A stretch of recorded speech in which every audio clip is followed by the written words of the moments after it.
Hola a todos, ¿cómo están? Bienvenidos a mi canal, que también es tu canal. Y estamos aquí para hablar de los 3 mejores dramas de Lee Min-ho, o mejor conocido como Lee Min-ho en muchos lugares. Ustedes saben que todo depende mucho de cómo nos salga la pronunciación de estos nombres. Y él, como todos saben, es como que uno de los máximos representantes del Hallyu. Tiene dramas que son muy buenos. Entonces, en este video yo voy a hablar de los que, a mi parecer, según mi opinión, mi criterio y mi percepción, son los 3 mejores dramas que él hasta el momento ha tenido. Este video lo estoy haciendo partiendo desde Boys Over Flowers hasta El Rey. Ese rango de tiempo es el que voy a estar evaluando. Entonces vamos a comenzar de una vez, pero antes, recuerda, si te gusta el tema de los K-dramas, el K-fashion, suscríbete a este canal porque es lo que vas a encontrar aquí de ahora en adelante. Y sin más, vamos a empezar.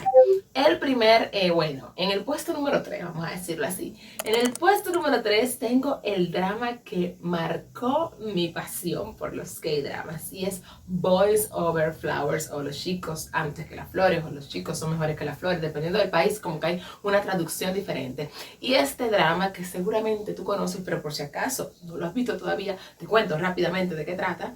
Trata acerca de, bueno, hay una escuela de niños ricos, ustedes saben, de esas típicas de Corea que nos presentan en los dramas. Hay un chico que se va a suicidar. Entonces la señorita Yandy, que es el personaje principal del drama, el personaje femenino, bueno, pues su familia tiene una lavandería y está ya llevando como que un pedido, ve que el chico se va a suicidar, bueno, pues ella va y lo salva. Entonces, por esta acción heroica que ella ha realizado, pues la becan en la escuela. Pero ella es diferente a todos los estudiantes prácticamente, porque ella es pobre y todos ellos son ricos. Entonces comienza ese bullying, ese desprecio hacia ella al principio, pero luego el líder de los F4, que es como que el grupo de estudiantes que lidera la escuela, son 4 muchachos de 4 familias súper poderosas, así que súper apuestos los 4, ¿verdad? Entonces ellos lideran la escuela y bueno, uno de ellos como que comienza, el líder de los F4, interpretado por Lee Min-ho, obviamente, comienza como que, no sé, esta atracción entre ella y él, pero hay un amigo de él que también siente como que cierta atracción hacia ella, se forma el triángulo amoroso, en fin, hay hasta boda al final del drama. No te cuento más, ve a verlo, creo que con esto es suficiente, ¿verdad? Entonces, en el puesto número 2 tengo nada más y nada menos que a La leyenda del mar azul. Este drama me parece como que es como que una comedia romántica con fantasía, con aspectos históricos. Es como que tiene bastante, es muy completo, diría yo. Tiene su gracia, es un drama muy sano, o sea, uno de mis puntos de evaluar es como que la pureza del drama, ese amor tan limpio, tan puro que suelen mostrarnos los coreanos. Bueno, pues aquí también se ve presente. Es otro drama que termina en boda. Ay, creo que estoy haciéndoles spoiler. Bueno, pero eso también motiva a uno a verlo, ¿verdad? Entonces, bueno, es un drama muy bueno. Se trata de que él se enamora de una sirena, o una sirena se enamora de él. Bueno, amor mutuo, you know. Entonces, nada, ella no puede estar tanto tiempo fuera del agua porque eso comienza a deteriorarla, vamos a decir su salud, su físico lo comienza como que a deteriorar, pero entonces ellos están enamorados. Él no puede vivir en el agua, obviamente, porque él no es un sireno, ¿verdad? ¿Se le dice sireno? Bueno, él no es un sireno, ¿verdad? Él no es una criatura del agua.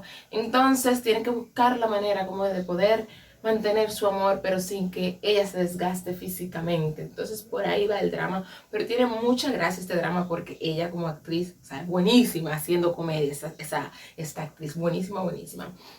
En el puesto número 1, tengo el drama que, señor, de verdad, es como que un arrebato de emociones cuando tú estás viendo ese drama. Es como que mucho con demasiado. Es como que un drama en donde se apuesta el todo por el todo. Bueno, el todo por el amor. Es así. El todo por el amor. Es esos dramas que te ponen, mira, modo ilusa, que tú dices, ¡ah! Necesito vivir algo así, necesito vivir algo así. Entonces, este drama es nada más y nada menos que Herederos. Para mí hasta el momento, es el mejor drama de Lee Min-ho. O sea, el mejor drama que hay de él hasta el momento. Es este. Tiene muchos buenos, pero para mí es este porque es que tú ves este juego como que por el amor, apostándolo todo por el amor, por parte de él. Obviamente el personaje de ella, X, en esto de la apuesta por el amor, aunque como que después se pone la pila. Pero básicamente es otro drama colegial. Están todos en una escuela de niños ricos. Ella es pobre también. Consigue poder ingresar a esta escuela. Bueno, pues ellos ya se habían conocido previamente antes de que ella ingresara a la escuela. Él se enamora de ella a pesar de su condición a él no le importa, porque él también viene de un origen humilde.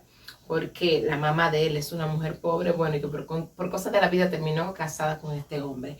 Entonces, él recibió mucho rechazo de su familia, pero él es muy firme con respecto a lo que él quiere y a pesar de que ella no es rica, él hace todo lo posible por estar con ella y está dispuesto a sacrificarlo todo e incluso, hay una bocina sonando, señores, e incluso a meterse en el negocio familiar, que quizás no era algo que en principio era de su interés, pero por poder estar con ella, él incluso se puede trabajar en el negocio familiar y hace todo lo posible para que este amor se dé. Entonces, bueno, para mí estos fueron los 3 mejores dramas de Lee. Tenemos en el tercer lugar a Boys Over Flowers, segundo lugar a La Leyenda del Mar Azul y en primer lugar Los Herederos. Si los has visto, dime por favor cuál de estos 3 es tu favorito. Recuerda suscribirte, no te vayas sin suscribirte para que sigamos compartiendo contenido del Hallyu. Recuerda suscribirte, me puedes encontrar en todas las redes sociales que aparecen por aquí y nos vemos en la próxima. Bye.